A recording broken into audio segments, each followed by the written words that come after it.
What if tomorrow morning you woke up with a power that most people spend their entire lives searching for?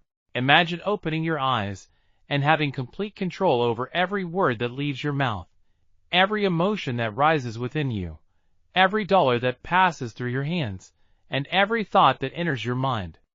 No impulsive reactions, no emotional outbursts, no regretful decisions.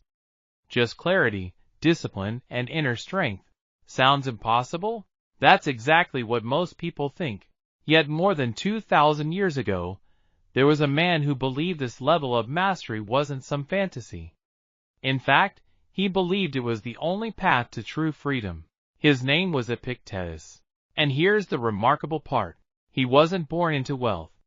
He wasn't a king, a military hero, or a powerful politician. He was born a slave. Think about that for a moment. He had no control over where he lived, no freedom to choose his future, no authority over his own body. Every aspect of his external life was controlled by someone else. By every conventional standard, he should have been powerless. But something extraordinary happened. While others focused on the chains around him, Epictetus began focusing on something far more important, the chains within. And through that discovery, he transformed himself from a man who was physically enslaved into one of history's greatest teachers of mental and emotional freedom. One of his most famous teachings was simple, yet incredibly powerful. No one can hurt you without your permission. At first, those words might sound harsh. After all, people experience real pain, real loss, real hardship. But Epictetus wasn't saying that suffering doesn't exist. What he meant was something much deeper. We cannot always control what happens to us. Life will bring disappointment. People will let us down. Unexpected challenges will appear when we least expect them. But between what happens and how we respond, there is a space. And inside that space lies our greatest power. The power to choose. The power to remain calm when others panic. The power to think clearly when emotions run high. The power to stay grounded when life becomes chaotic. Most of us today are not physical slaves.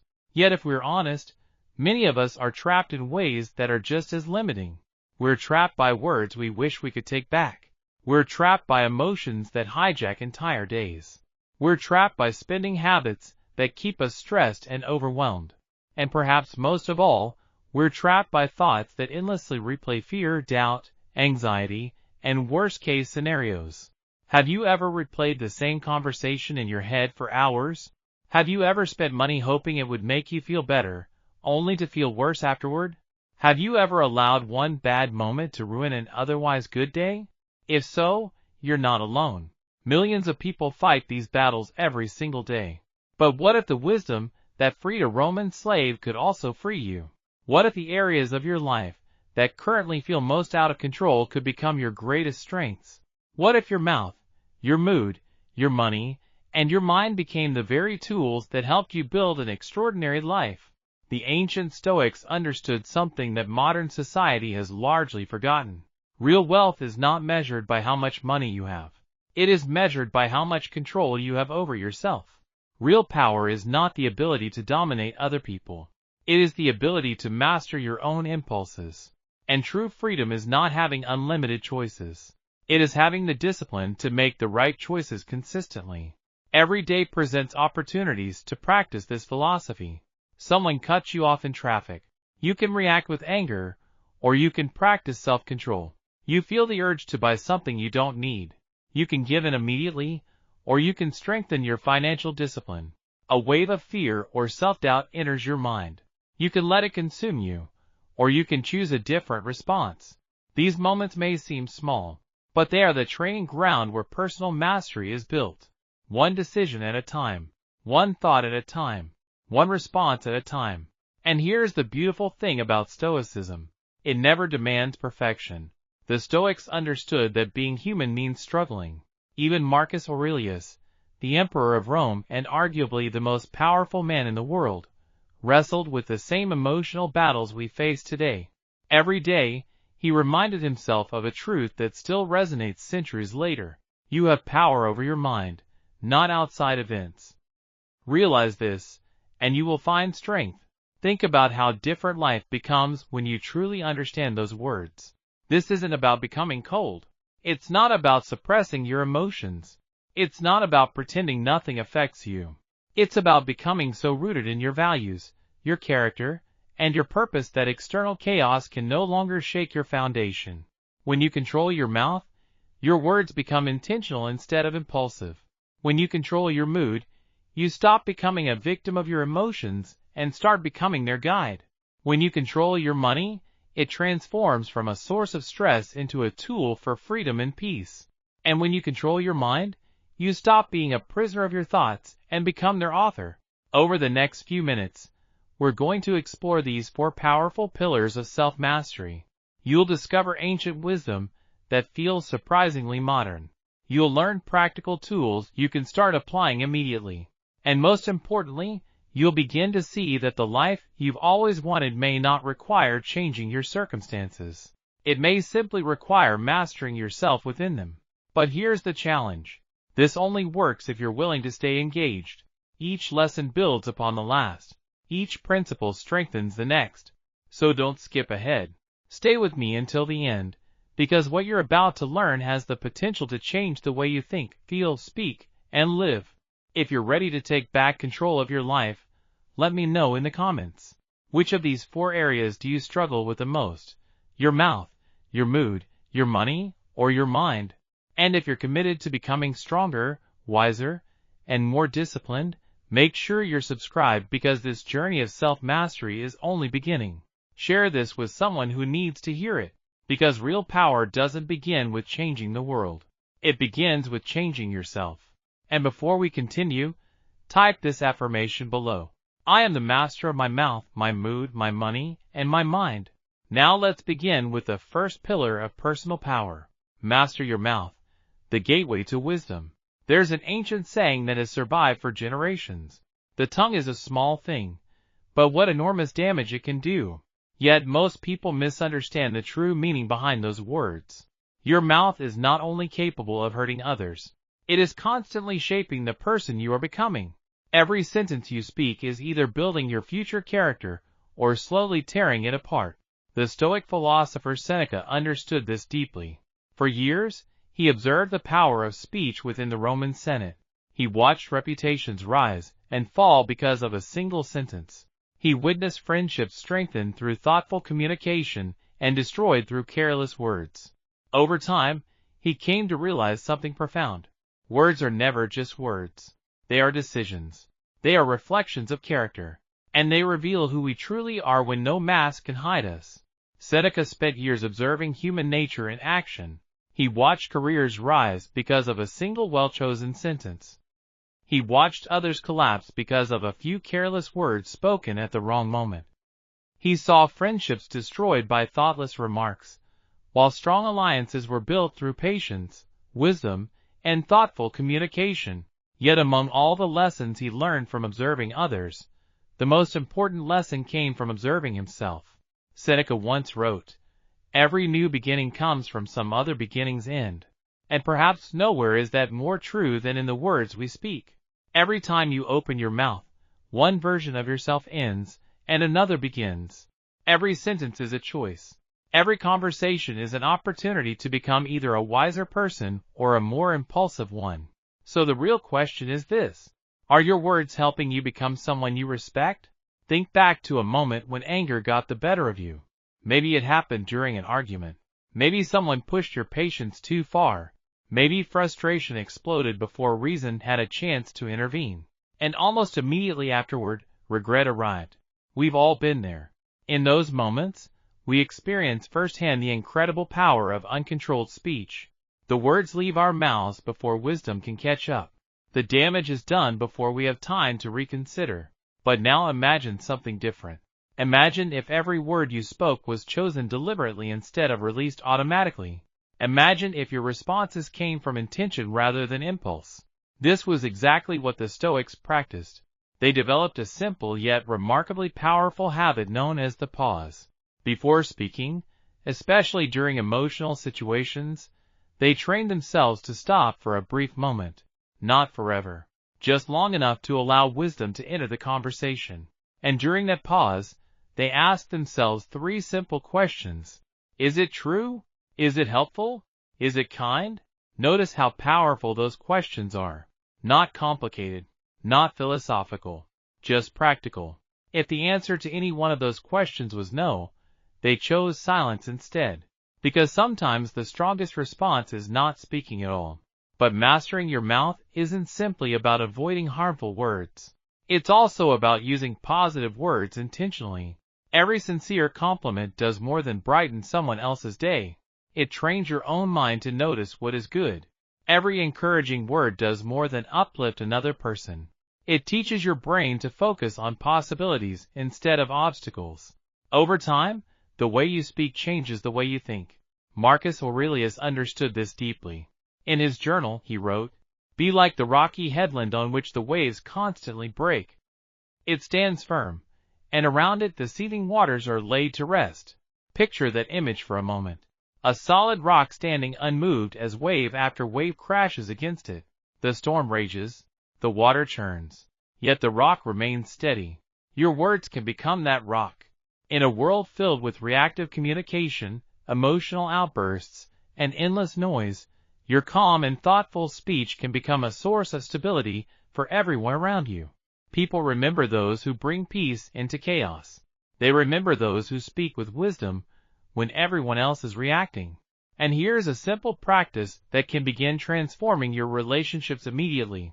For the next 7 days, whenever you find yourself in an emotionally charged situation, pause and take 3 deep breaths before speaking. On the first breath, ask yourself, what am I feeling right now? On the second breath, ask, what might the other person be feeling? And on the third breath, ask, what words would serve the highest good of everyone involved?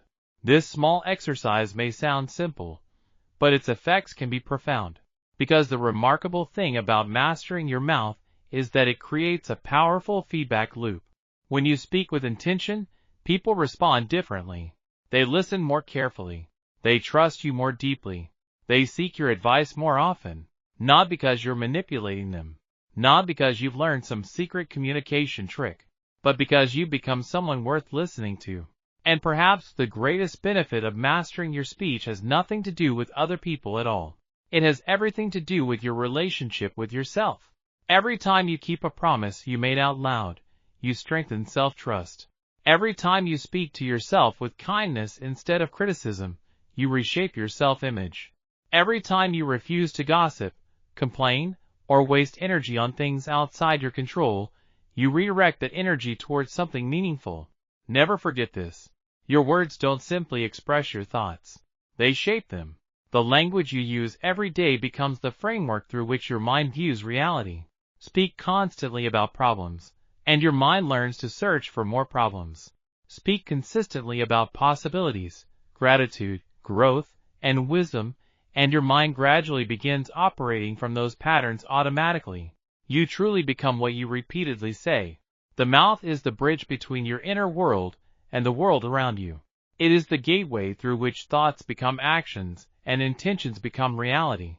Master this gateway, and you begin to influence both worlds at once. And while words shape how we interact with life, there is another force working beneath them. A force even more powerful. A force that determines how we experience every moment. Our emotions. So before we move forward, take a moment and make this affirmation your own. I speak with power, not impulse. Now let's turn to the second pillar of self-mastery. Master your mood, the inner weather system. Imagine waking up every morning and discovering that someone else had complete control over the emotional weather inside your mind. Some days they decide you'll feel anger. Other days they choose sadness. Sometimes they fill your mind with anxiety. And occasionally, if you're fortunate, they allow a little happiness to shine through. As strange as that sounds, this is exactly how many people live. Their emotional state rises and falls according to whatever happens around them. A difficult conversation ruins their day. A piece of bad news steals their peace.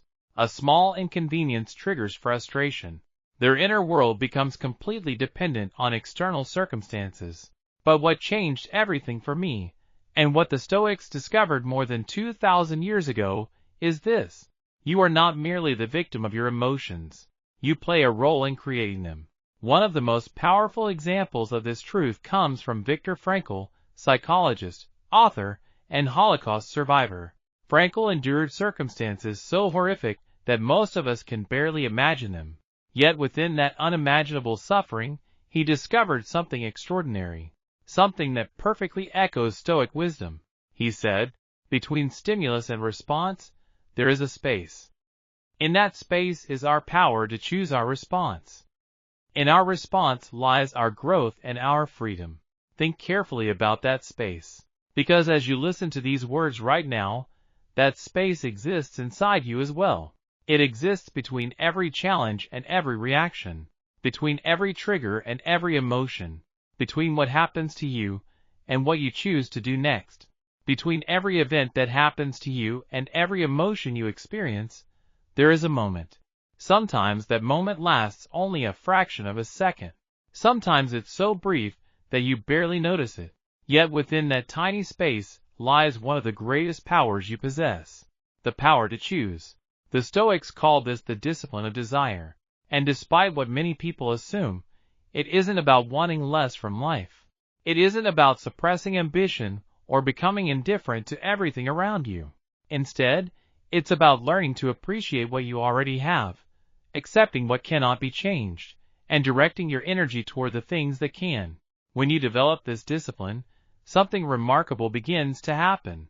Your emotions stop feeling like a violent storm tossing you in every direction. Instead, they become more like a finely tuned instrument that you learn to play with skill and awareness. You are no longer controlled by your moods. You begin guiding them. Now here's a truth that may surprise you. Your emotions are not facts. They are interpretations. Think about that for a moment. Most people live as if every emotion automatically reflects reality. But often, emotions are simply reactions to the stories we create in our minds.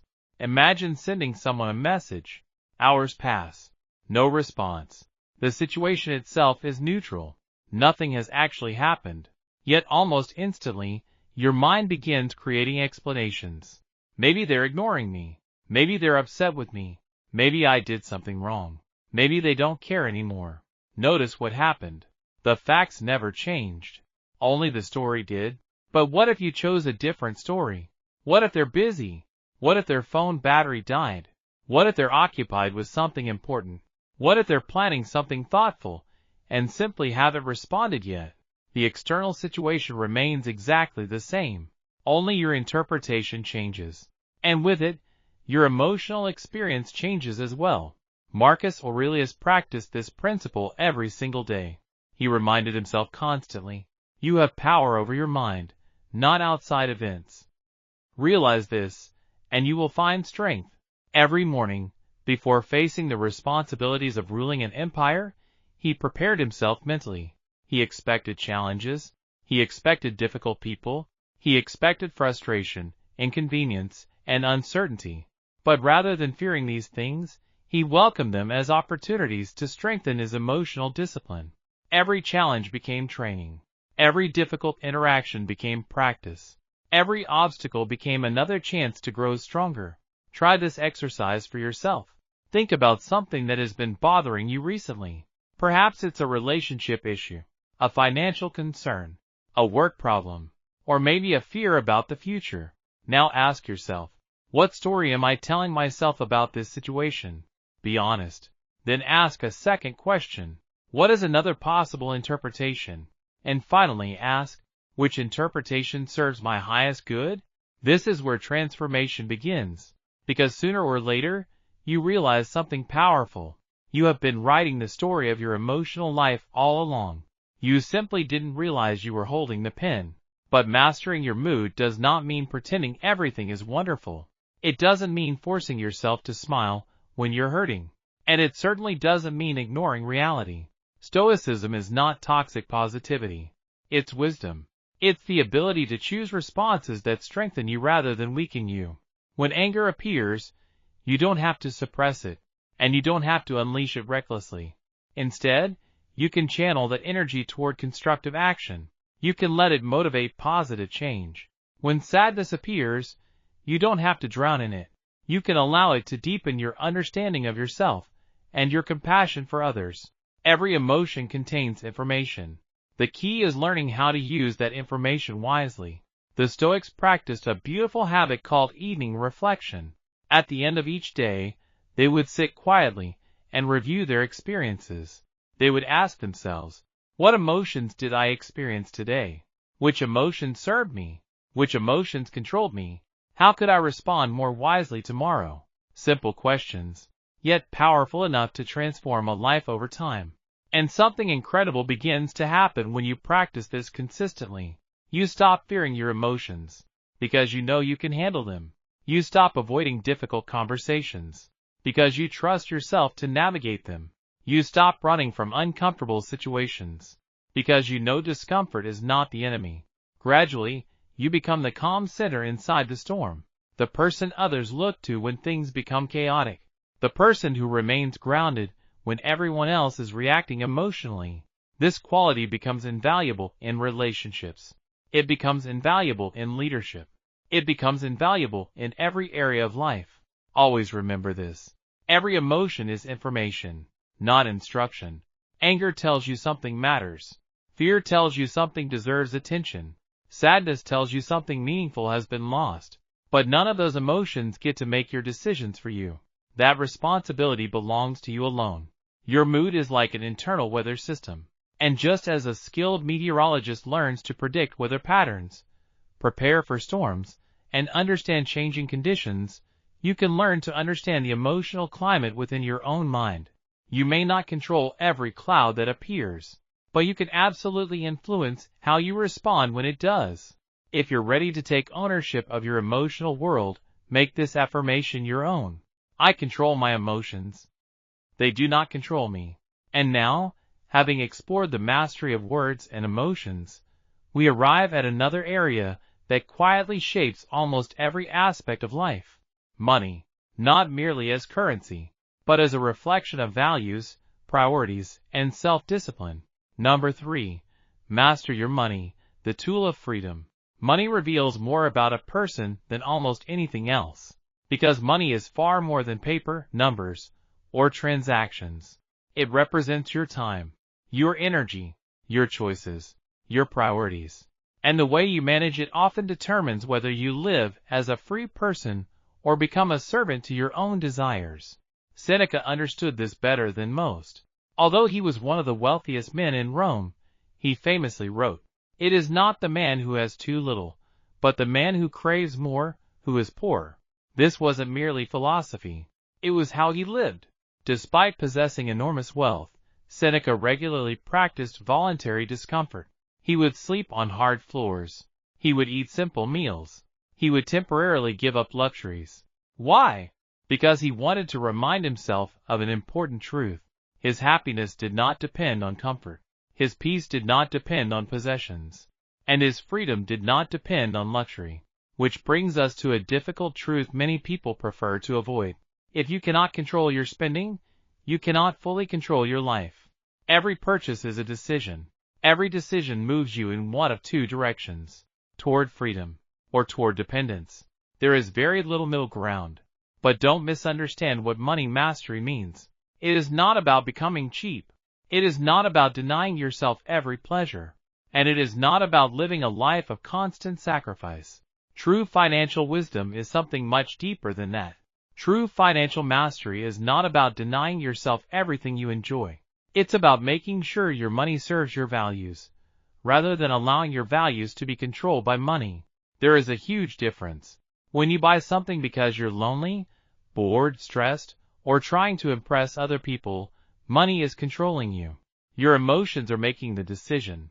Your impulses are holding the steering wheel. But when you spend money because something genuinely improves your life, helps you grow, or enables you to serve others more effectively, then you are the one in control. You are using money as a tool, not as a master. The Stoics had a concept called preferred indifference.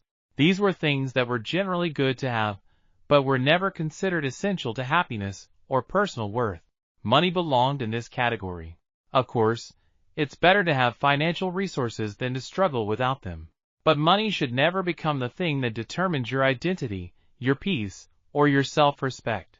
It should remain useful, not powerful over you. Think for a moment about your last impulse purchase. You know the one. The item that seemed important at the time, but now sits untouched in a drawer, a closet, or somewhere in the corner of your home collecting dust. Ask yourself honestly, what were you really buying? Was it actually the product? Or were you trying to purchase something else entirely? Perhaps you were buying comfort, perhaps excitement, perhaps status, perhaps acceptance, perhaps a temporary escape from stress. Many times, the object itself is not what we're chasing. We're chasing a feeling. And that realization can change everything. Here's a simple practice that can completely transform your relationship with money. Before making any non-essential purchase, pause. Take a moment and ask yourself, what am I really trying to buy here? Don't rush the answer. Be honest. If what you're truly seeking is a feeling rather than an item, challenge yourself to find another way to create that feeling first. If you're looking for excitement, maybe you need an experience instead of a purchase. If you're looking for connection, perhaps a conversation with someone you care about would help more than shopping. If you're looking for peace, maybe rest is what you actually need. Very often, you'll discover that the purchase itself was never necessary. But financial mastery goes far beyond simply controlling spending. It also involves creating value. The Stoics believed deeply in contributing to the common good. They believed that meaningful work was not simply about personal gain. It was about serving others. And when service becomes your focus, money naturally follows as a byproduct rather than becoming the sole objective. This shift changes everything. It changes how you work. It changes how you earn. And it changes how you spend. Marcus Aurelius expressed this beautifully when he wrote, "In the morning, when thou risest unwillingly, let this thought be present. I am rising to the work of a human being." Think about how different your work feels when viewed through that lens. Instead of asking, how much money can I make? You begin asking, how much value can I create? And when you consistently create value, financial rewards often follow naturally. Excellence becomes the result, not because you're chasing money, but because you're focused on contribution. There was one simple practice that completely transformed my own understanding of money. I stopped tracking only where my money went. Instead, I started tracking how I felt after spending it. I created 3 simple categories: purchase, reason, feeling afterward. At first, it seemed almost too simple. But what I discovered surprised me. The purchases that brought lasting satisfaction always reflected my deeper values. Books that expanded my thinking. Experiences shared with people I loved. Tools that helped me learn, grow, or contribute more effectively. Those purchases continued creating value long after the money was spent. The opposite was also true. Impulse purchases, status purchases, emotion-driven spending. Again and again, they produced the same result. Temporary excitement followed by emptiness or regret. That simple exercise revealed patterns no budgeting app could ever show me. Because it wasn't measuring money. It was measuring meaning. And once you understand that difference, your spending begins to change naturally. Money mastery also requires understanding the difference between assets and liabilities. Every dollar you spend should either help maintain your ability to create future value or increase your ability to help others. When you start viewing money through that lens, wealth becomes something very different. You're no longer simply consuming. You're building. You're investing. You're creating future opportunities. And perhaps most importantly, you're increasing your freedom. Because remember, the ultimate goal is not to collect as much money as possible. The goal is not hoarding. The goal is freedom. Freedom to be generous. Freedom to help others. Freedom to take thoughtful risks. Freedom to make decisions based on principles rather than fear. Freedom to choose what is right instead of what is merely affordable. And once you begin understanding money in that way, you naturally become wiser with it. But there is still one final pillar that influences everything we discussed so far. Your words, your emotions, your finances. All of them are ultimately shaped by one place. The command center of your entire life. Your mind. Number 4. Master your mind, the command center. Imagine your mind as a garden. Every thought you allow to stay is a seed being planted. Some seeds grow into confidence. Some grow into wisdom. Others grow into fear, anxiety, resentment, or doubt.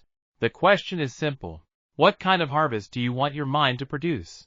Right now, as you're listening to this, countless thoughts are competing for your attention. Thoughts about tomorrow. Regrets from yesterday. Opinions about what you're hearing. Plans for later today.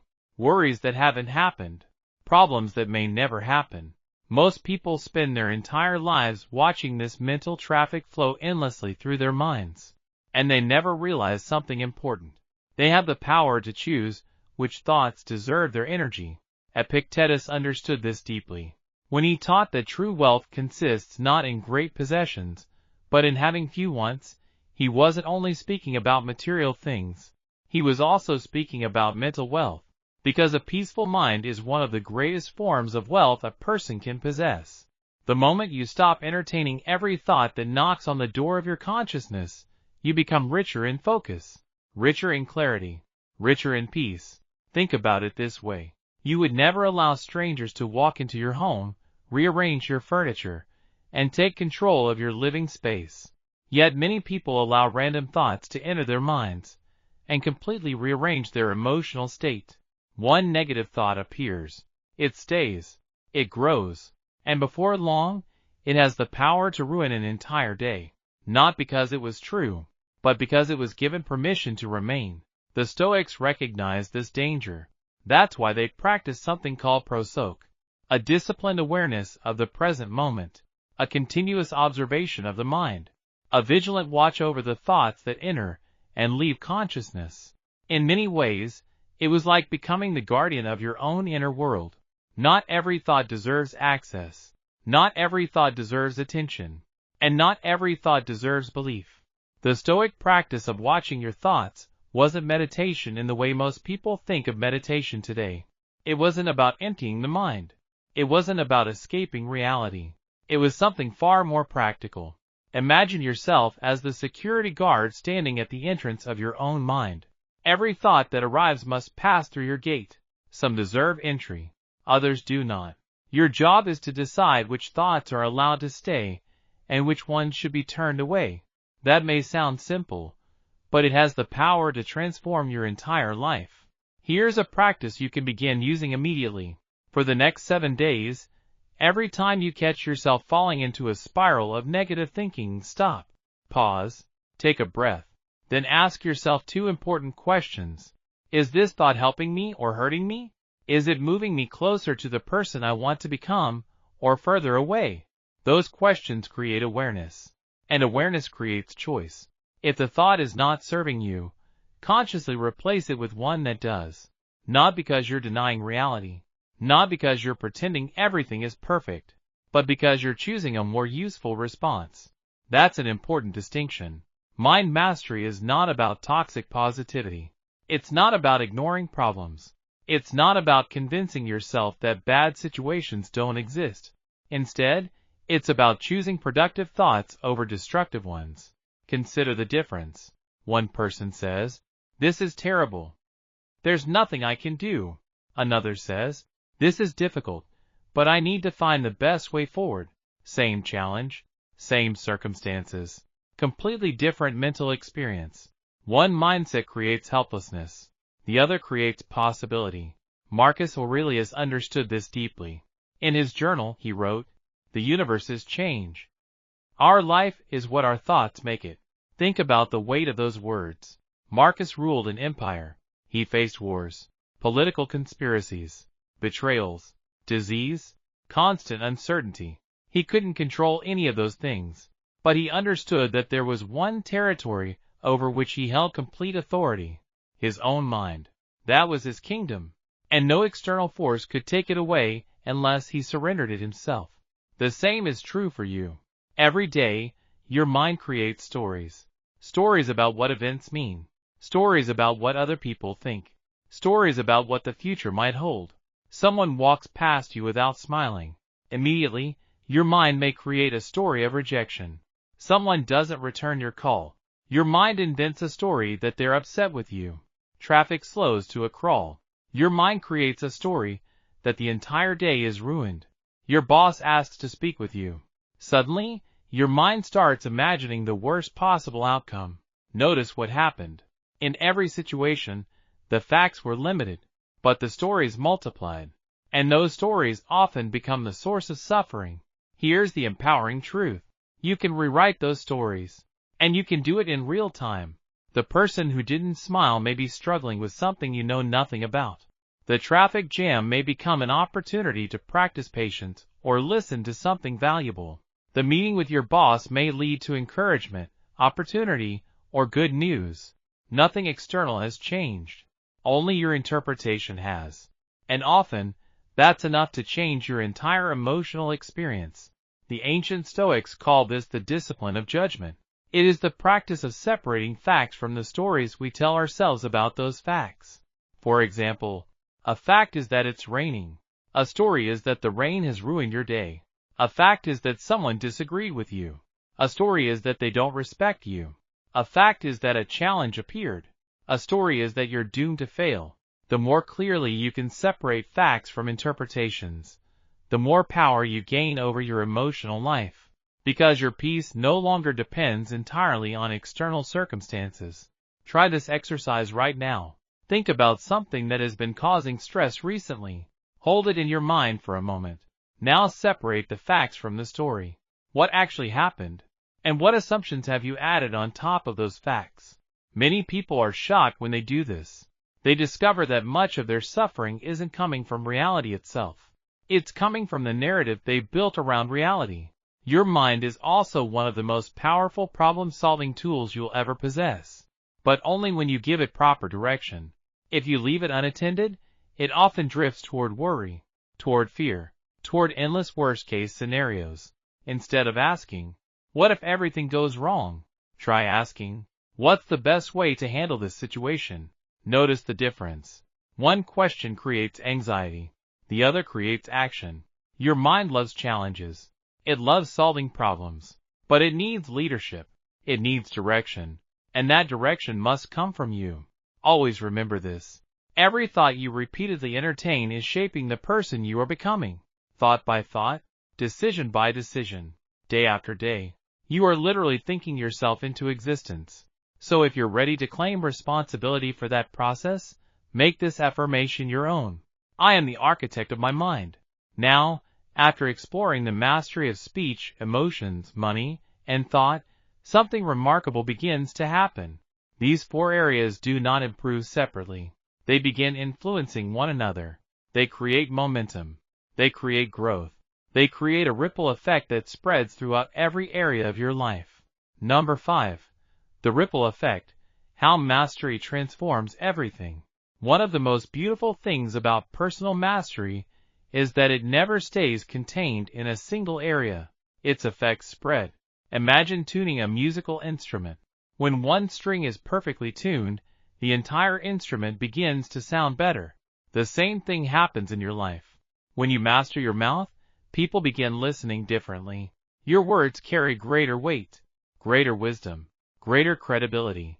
People seek your advice because they trust what you say. When you master your mood, you become the calm presence others naturally gravitate toward during difficult times. Instead of adding chaos to a situation, you become a source of stability. When you master your money, you gain something far more valuable than wealth. You gain freedom. The freedom to make decisions based on principles instead of fear.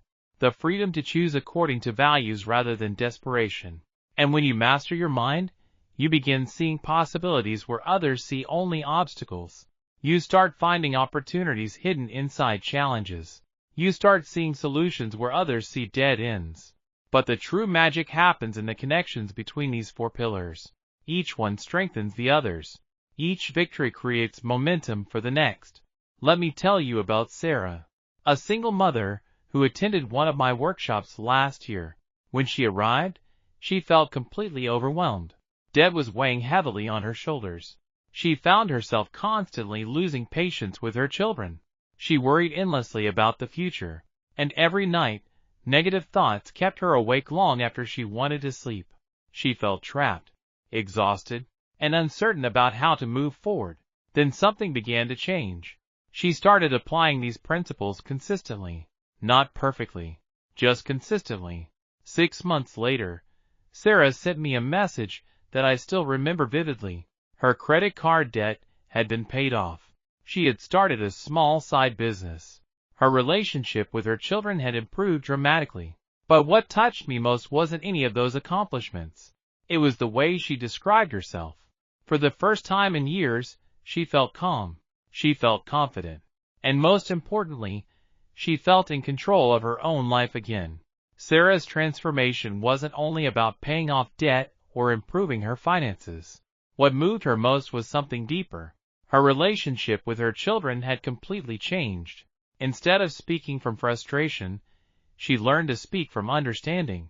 Instead of reacting emotionally, she responded with greater patience and awareness.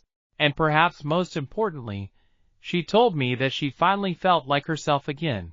Calm, confident, grounded, in control. That's the beautiful thing about Stoic wisdom. It creates what modern psychologists often call an upward spiral. One small victory creates momentum for another. One success builds confidence for the next challenge. Progress in one area naturally strengthens progress in another. Think about it. When you successfully control your words during a heated conversation, you prove to yourself that you are capable of emotional control as well. When you resist an impulse purchase, you're strengthening the exact same mental discipline that helps you resist destructive thoughts. The skills may look different on the surface, but underneath, they are connected. They all rely on self-mastery. Aristotle once said, "We are what we repeatedly do." Excellence, then, is not an act, but a habit. The Stoics embraced this idea and carried it even further. They understood that mastery creates a compound effect. Just like money can compound over time, so can wisdom, so can discipline, so can self-control. Each day of practice does more than improve that particular day. It makes the next day easier, and the day after that, and the day after that. Small actions repeated consistently create powerful results.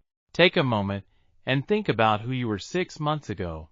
What challenges were you facing? What habits were holding you back? What worries occupied your mind? Now imagine yourself 6 months from today. Imagine consistently applying these principles every day. Not perfectly, just consistently. Can you see the difference? The gap between who you are and who you could become is often much smaller than it appears. Most people imagine transformation as a giant leap, but more often, it is simply a collection of small choices made repeatedly over time. One decision, one conversation, one thought, one day at a time. And here's something I want you to remember. You do not need to master all 4 areas at once. In fact, trying to become perfect in every area simultaneously often leads to frustration. People become overwhelmed. They expect immediate results, and when those results don't appear quickly enough, they give up. The Stoics understood that growth is gradual. So instead of trying to change everything overnight, choose one area that speaks to you most strongly right now. Maybe it's your words. Maybe it's your emotions. Maybe it's your finances. Or perhaps it's your thoughts. Pick one.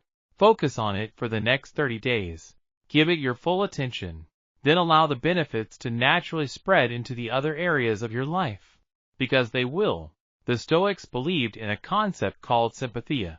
The idea that everything is connected. Nothing exists in complete isolation. And that includes your personal growth. The work you do on yourself doesn't only affect you. It affects everyone around you as well. When you become more thoughtful in your speech, conflict begins to decrease in your relationships. Conversations become healthier. Trust becomes stronger. When you gain better control over your emotions, your family experiences more peace. Your presence becomes calmer. Your reactions become wiser. When you handle money responsibly, you demonstrate financial discipline to those who look up to you, especially your children. You teach lessons without ever having to speak them. And when you learn to direct your thoughts toward solutions instead of complaints, you become someone who contributes answers rather than creating more problems. But perhaps the most powerful ripple effect of all is the way mastery changes your relationship with difficulty itself. Most people view challenges as interruptions, as obstacles, as unfair burdens placed in their path. But once you begin practicing Stoic principles, something shifts. You stop asking, "Why is this happening to me?" And you start asking, "How can I use this to become stronger?" Every difficult conversation becomes an opportunity to practice mastery over your words. Every stressful moment becomes training for emotional discipline. Every financial decision becomes an opportunity to develop wisdom. Every anxious thought becomes a chance to redirect your mental energy towards something more useful. Nothing is wasted. Everything becomes practice. Everything becomes growth. And that simple shift changes your entire experience of life. You move from being a victim of circumstances to becoming a student of circumstances. You stop seeing hardship as punishment. You begin seeing it as training. If you're ready to embrace that mindset, make this declaration your own. Every challenge is my chance to grow stronger. As we approach the end of this journey, let's return to where it all began, with Epictetus, a man who started life as a slave, a man with almost no external freedom. And yet, somehow, he became one of history's greatest teachers of inner freedom. His secret was never changing his circumstances. His secret was learning to master himself within those circumstances. And today, you are faced with the very same choice he faced more than 2,000 years ago. You now understand that freedom is not about having unlimited options. It's about consistently choosing wisely. You have learned that your mouth, your mood, your money, and your mind are not separate parts of life. They are interconnected pillars. Together, they either strengthen your growth or weaken it. But if there is one thing I hope you remember above all else, it is this. This journey is not about perfection. It never was. It is about intention. Every time you pause before speaking, you practice mastery of your words. Every time you choose your response instead of reacting emotionally, you strengthen mastery over your mood. Every time your spending reflects your values, you deepen financial wisdom. Every time you redirect a destructive thought, you reinforce your sovereignty over your own mind. Step by step, choice by choice, you become stronger. The ancient Stoics lived through wars. They endured plagues. They witnessed political turmoil. They experienced personal tragedies. Their lives were not easy, but they possessed something far more valuable than comfort. They possessed inner strength, a strength that came from mastering these four essential areas of life. And the remarkable truth is that the same strength is available to you. Your transformation begins with one simple decision. The decision to take responsibility for your inner world. Not because life is fair, because often it isn't. Not because the journey is easy, because many times it won't be, but because you deserve to live as the author of your experience, not as a victim of circumstances. 6 months from now, one of two things will be true. You will either be facing many of the same struggles you face today, or you will be someone who has learned to navigate life with greater wisdom, greater intention, greater resilience, and greater inner strength. The choice begins with the decisions you make today. The choice is entirely yours. No one can make it for you. No one can walk this path on your behalf. And perhaps most importantly, there is no better time to begin than right now. Not tomorrow. Not next week. Not when life becomes easier. Now. Because every meaningful transformation begins with a single decision. A decision to stop waiting. A decision to stop making excuses. A decision to take ownership of the one thing that has always been within your control, yourself. As we reach the end of this journey, let's return to the wisdom of Epictetus, the man who transformed his life not by changing his circumstances, but by changing himself. One of his most powerful teachings remains just as relevant today as it was over 2,000 years ago. No one can hurt you without your permission. Pause for a moment and let those words settle in.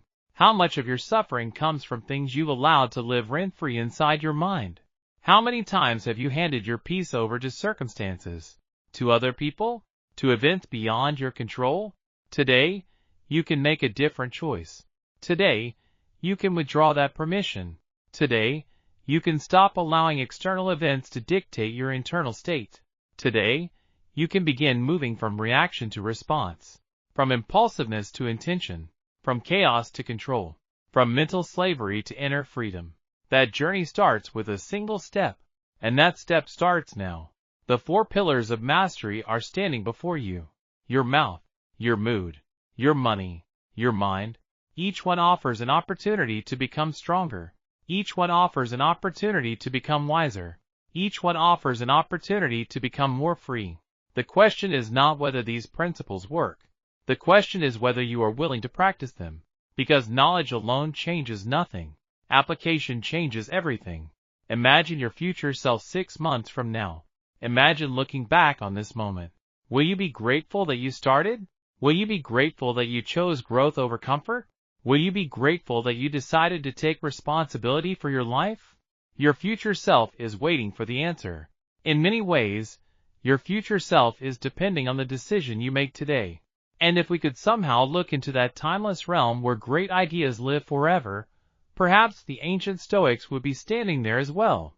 Marcus Aurelius, Seneca, Epictetus. Not because they were perfect, not because they had easy lives, but because they understood something timeless. Human beings become stronger when they learn to govern themselves. Their message still echoes across centuries. Take the first step. Begin where you are. Use what you have. Practice what you've learned. Start today. Start now. Not perfectly, just intentionally. Because every great transformation begins with a single action repeated consistently. If this message spoke to you, let it be more than something you simply listen to. Let it become something you apply. If it resonated with your experience, take a moment to support the channel by hitting the like button. Share this message with someone who may need these words today. Someone who is struggling. Someone who is searching for direction. Someone who needs a reminder that real power begins within. And before you leave, make your commitment public. Write it in the comments. Declare the choice you are making. Because when you put your commitment into words, you take the first step toward turning intention into action. Let this community know that you're ready to grow, ready to practice, ready to become stronger. And if you want more timeless wisdom that can help you build resilience, discipline, peace, and self-mastery, make sure you subscribe and continue this journey with us. Because this is not the end. It's the beginning of a life lived with greater awareness, greater purpose, greater freedom, and greater strength. Your journey to mastery begins now. The next chapter of your life starts with a choice you make today.